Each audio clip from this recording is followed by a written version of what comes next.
தமிழா பார்வையாளர்களுக்கு வணக்கம். தமிழ்நாட்டில் விஜய் பாஜக அதிமுக கூட்டணியில் இணைந்து விடுவார்.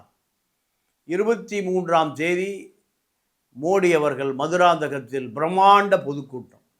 எடப்பாடி, கூட்டணி கட்சி தலைவர்களான வாசன், அன்புமணி ராமதாஸ், இப்படி பல பேர் ஏறுகிற மேடையில் விஜயும் தோன்றுவார் என்கின்ற செய்தி வந்து கொண்டிருக்கிறது.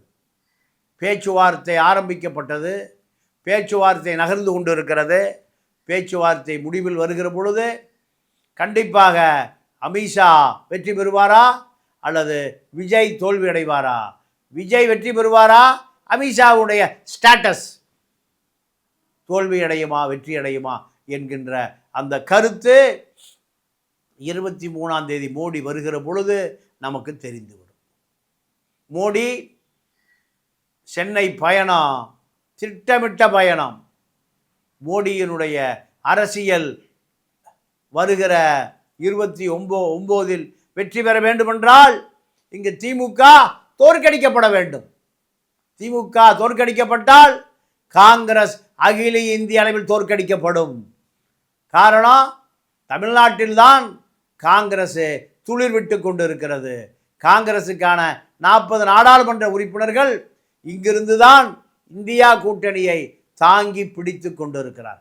ஆகையால் அதை உடைத்து விட்டால் காங்கிரஸுக்குள் ஊடுருவிய RSS உளவாளிகள், அதிமுக ஊடுருவிய காங்கிரஸ் சார்ந்த ஆலோசகர்கள், இத்தனை பேரும் எப்படியாவது விஜய் காங்கிரஸ் கூட்டணி உருவாக்கிவிட்டால் திமுக பலவீனமடைந்துவிடும். திமுக காங்கிரஸ் கூட்டணி உடைந்து விட்டால் அகில இந்திய அளவில் காங்கிரஸ் காணாமல் போய்விடும். இதுதான் திட்டமிடப்படுகிறது. அப்படி திட்டமிட்டால் சிதம்பரம் தலைமையிலான ஒரு காங்கிரஸ் ஜனநாயக பேரவை, இந்த இயக்கம் மீண்டும் ஆரம்பிக்கப்படும் சிதம்பரத்தால். அப்படி ஆரம்பிக்கப்பட்டால் தமிழ்நாடு முழுக்க காங்கிரஸில் இருக்கக்கூடிய திமுக ஆதரவாளர்கள், காங்கிரஸ் ஆதரவாளர்கள் 2 பிளவாக பிளப்பதற்கான வாய்ப்பு இருக்கு. கண்டிப்பாக சிதம்பரம் கட்சி கரையேறாது. இருந்தாலும் திமுகவோடு சேர்ந்து பல சட்டமன்ற உறுப்பினர்களை பெற்றுவிடும்.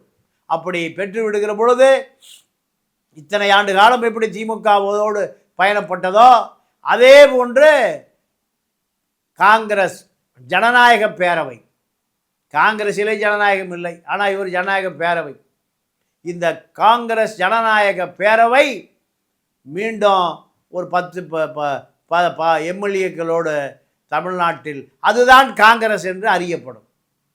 விஜயோடு போன காங்கிரஸ் காணாமல் போய்விடும்.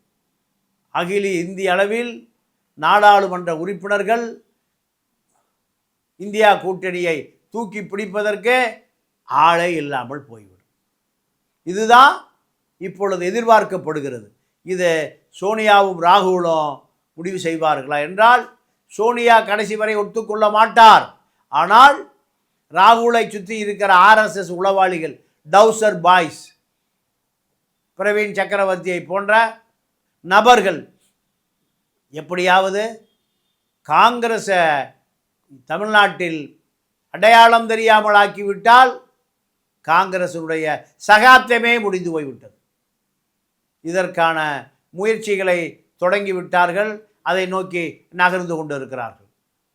இன்னொரு செய்தி அது என்ன என்றால், ராஜா ஒரு சமூக வலைதளத்திற்கு திருமாவளவனை ஒரு சாதி கட்சி தலைவர் என்று அவரை சிறுமைப்படுத்தி இருக்கிறார். நான் ராஜாவை பார்த்து கேட்கிறேன், நீங்கள் ஆண்டிமுத்து ராசாவாக இருக்கிற காரணத்தினால்தான் உங்களுக்கு மத்திய அமைச்சர் பதவி தேடி வந்தது.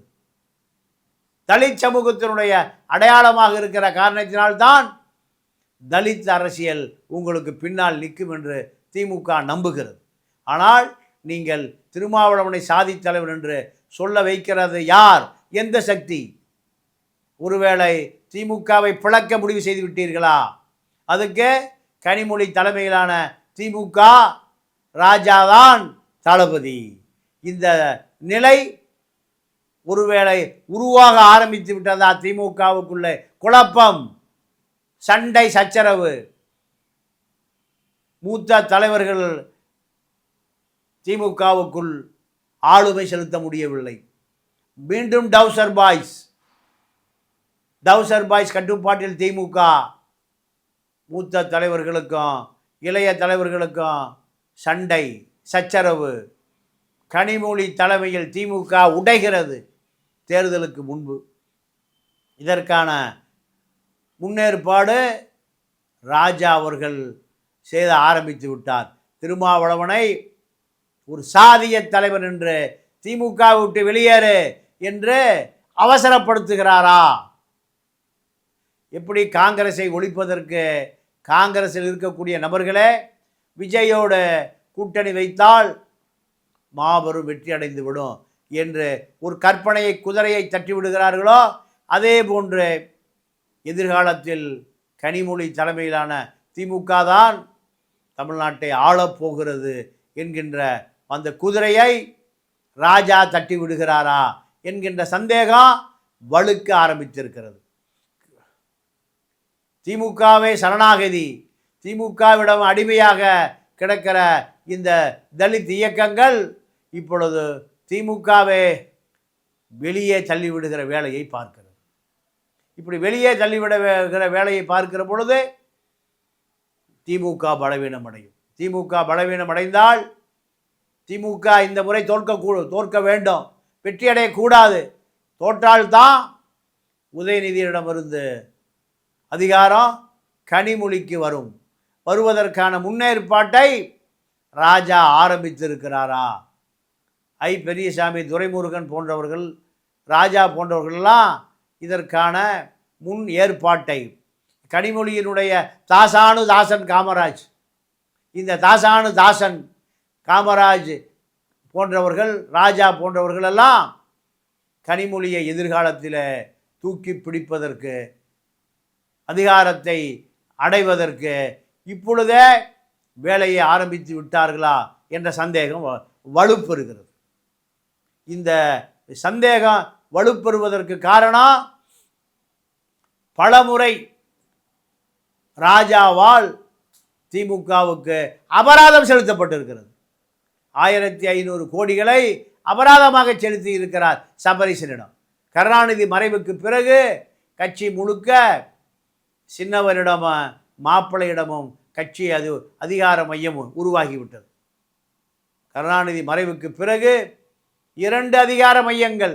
இந்த அதிகார மையத்தை ஒட்டினால்தான் ஆட்சியிலே, அதிகாரத்திலே இருக்க முடியும், அமைச்சராக இருக்க முடியும் என்று எழுதப்படாத விதி திமுகவுக்குள்.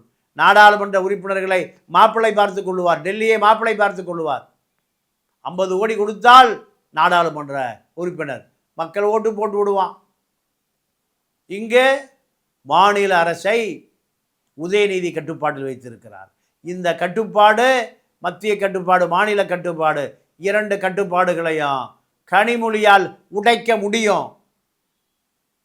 இந்த தேர்தலில் மூத்தவர்களுக்கு